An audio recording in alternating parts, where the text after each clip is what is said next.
दिल्ली में भीषण heat wave लगातार चौथे दिन जारी है और 21 मई 2026 के ताजा मौसम अपडेट के अनुसार राजधानी और आसपास के इलाकों में तापमान 44 डिग्री सेल्सियस के पार पहुंच चुका है, जबकि आने वाले 7 दिनों तक राहत की संभावना बेहद कम बताई जा रही है। मौसम विशेषज्ञों का कहना है कि 28 मई तक दिल्ली एनसीआर में हीट वेव से लेकर सीवियर हीट वेव जैसी स्थिति बनी रह सकती है और कई इलाकों में तापमान 46 डिग्री सेल्सियस के पार पहुंच सकता है। आखिर दिल्ली में इतनी खतरनाक गर्मी क्यों पड़ रही है? हीट वेव वास्तव में क्या होती है? इसका स्वास्थ्य पर कितना गंभीर असर पड़ता है? सरकार और एजेंसियां क्या सलाह दे रही हैं? और सबसे जरूरी, आप और आपका परिवार इस भीषण गर्मी से खुद को कैसे सुरक्षित रख सकते हैं? यह सिर्फ मौसम की खबर नहीं, बल्कि एक हेल्थ और सर्वाइवल अलर्ट है। सबसे पहले समझते हैं कि हीट वेव आखिर होती क्या है। भारत मौसम विभाग यानी आईएमडी के अनुसार मैदानी इलाकों में जब अधिकतम तापमान 40 डिग्री सेल्सियस या उससे ज्यादा हो जाए और सामान्य तापमान से 4 से 5 डिग्री ऊपर पहुंच जाए, तब उसे हीट वेव माना जाता है। अगर तापमान सामान्य से 6 डिग्री या उससे ज्यादा ऊपर चला जाए तो उसे सीवियर हीट वेव कहा जाता है। दिल्ली में अभी सिर्फ दिन की गर्मी नहीं, बल्कि वार्म नाइट की स्थिति भी बनी हुई है, यानी रात का तापमान 28 से 32 डिग्री के बीच रह रहा है। इसका मतलब यह है कि शरीर को रात में भी ठंडा होने का मौका नहीं मिल रहा। यही वजह है कि लोग सुबह उठते ही थका हुआ महसूस कर रहे हैं, नींद पूरी नहीं हो रही और शरीर लगातार स्ट्रेस में बना हुआ है। अब सवाल उठता है कि आखिर दिल्ली में इतनी खतरनाक गर्मी क्यों पड़ रही है? इसके पीछे कई बड़े कारण हैं। पहला कारण ड्राई नॉर्थ वेस्टर्ली और वेस्टर्ली विंड्स यानी उत्तर पश्चिम और पश्चिम दिशा में आने वाली बेहद गर्म और सूखी हवाएं। ये हवाएं राजस्थान और थार रेगिस्तान की तरफ से गर्मी लेकर दिल्ली तक पहुंच रही हैं। दूसरी वजह है वेस्टर्न डिस्टर्बेंस का ना आना। आमतौर पर वेस्टर्न डिस्टर्बेंस उत्तर भारत में हल्की बारिश, बादल और ठंडी हवाएं लेकर आता है, जिससे तापमान में थोड़ी राहत मिलती है, लेकिन फिलहाल ऐसा कोई सिस्टम एक्टिव नहीं है। तीसरा कारण है शहरी हीट आइलैंड इफेक्ट। दिल्ली जैसे बड़े शहरों में कंक्रीट, सीमेंट, ऊंची इमारतें, वाहनों से निकलने वाली गर्मी, कम हरियाली और प्रदूषण दिन भर की गर्मी को सोख लेते हैं और फिर रात में धीरे धीरे छोड़ते हैं। इसी वजह से रात में भी तापमान कम नहीं हो रहा।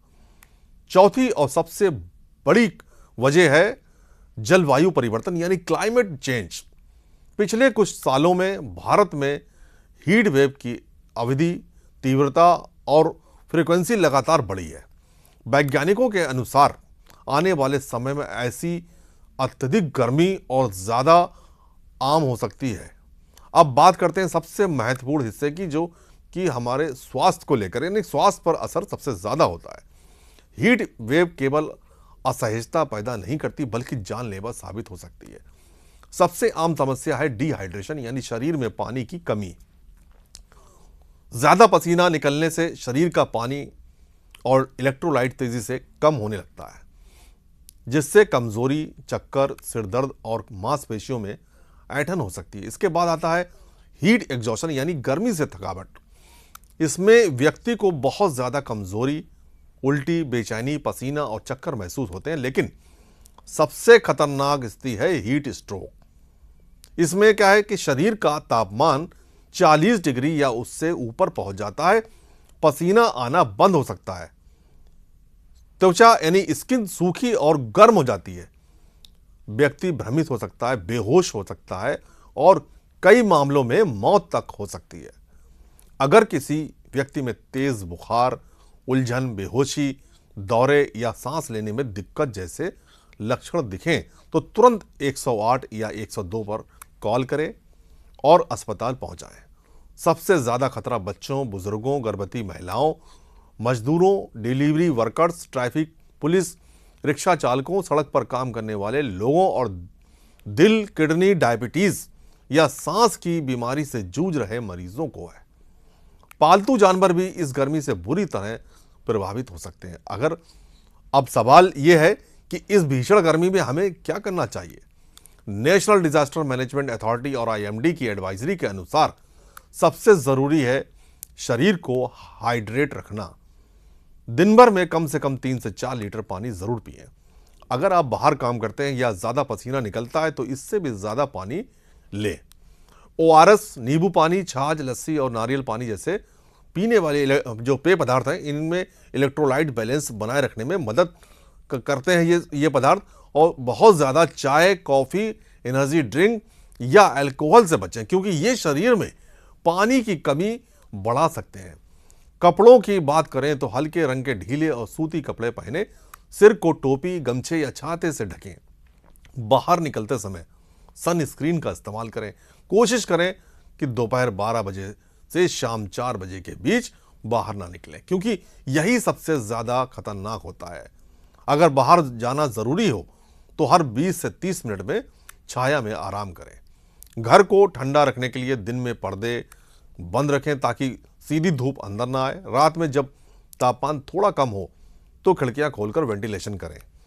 पंखा और कूलर सही तरीके से इस्तेमाल करें। अगर एसी इस्तेमाल कर रहे हैं तो तापमान बहुत कम पर सेट करने के बजाय संतुलित रखें ताकि बिजली की बचत हो, क्योंकि इस समय दिल्ली में बिजली की मांग रिकॉर्ड स्तर पर पहुंच सकती है और ओवरलोडिंग के कारण बिजली कटौती का खतरा बढ़ जाता है। खाने में हल्का भोजन लें। तरबूज, खरबूजा, खीरा, संतरा, दही और हरी सब्जियां शरीर को ठंडा रखने में मदद करती हैं। बहुत ज़्यादा तला भुना और मसालेदार खाना कम करें। बच्चों को दोपहर की धूप में खेलने या कोचिंग जाने से बचाएं। अगर संभव हो तो स्कूल या आउटडोर गतिविधियों का समय सुबह या शाम रखें। कभी भी बच्चों या पालतू जानवरों को बंद कार में अकेला न छोड़ें, क्योंकि सिर्फ 10 से 15 मिनट में कार के अंदर का तापमान जानलेवा स्तर तक पहुंच सकता है। अब बात करते हैं पर्सनल और फैमिली एक्शन प्लान की। हर परिवार को हीट वेव के लिए पहले से तैयारी करनी चाहिए। घर में हमेशा पानी की बोतलें भर कर रखें। ओआरएस, ज़रूरी दवाइयाँ, पैरासीटामॉल और इमरजेंसी नंबर एक जगह लिख कर रखें। सुबह जल्दी और शाम को ज़रूरी काम निपटाने की आदत डालें। अगर आपके आसपास कोई बुजुर्ग अकेले रहते हैं तो उनकी रोज़ खबर लें। मजदूरों और ज़रूरतमंद लोगों को पानी उपलब्ध कराना भी एक बड़ा सामाजिक योगदान हो सकता है।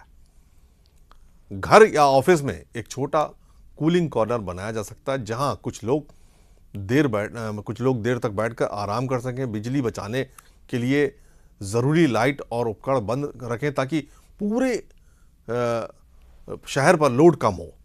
अब बात करते हैं सरकार और प्रशासन के एक्शन प्लान की।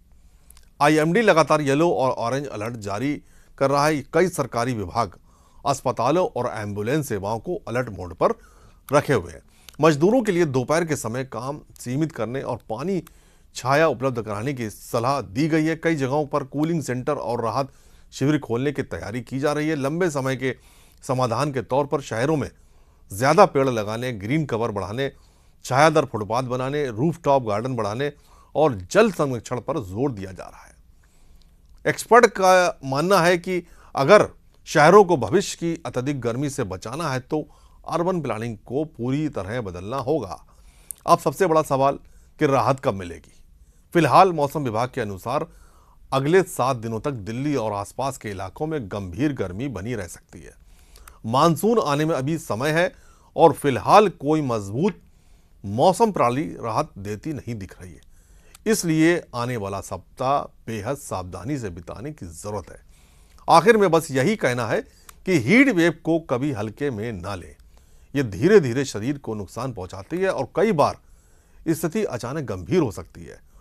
पानी, छाया और सावधानी, यही इस समय सबसे बड़ा बचाव है। खुद सुरक्षित रहें, अपने परिवार का ध्यान रखें और ज़रूरतमंद लोगों की मदद करें। ताज़ा मौसम अपडेट और एडवाइजरी के लिए नियमित रूप से आईएमडी मौसम अपडेट चेक करते रहें। अगर आपको ये जानकारी उपयोगी लगी हो तो इसे ज़्यादा से ज़्यादा लोगों तक शेयर करें ताकि गर्मी से होने वाले खतरे कम किए जा सकें। सुरक्षित रहें, स्वस्थ रहें। जय हिंद।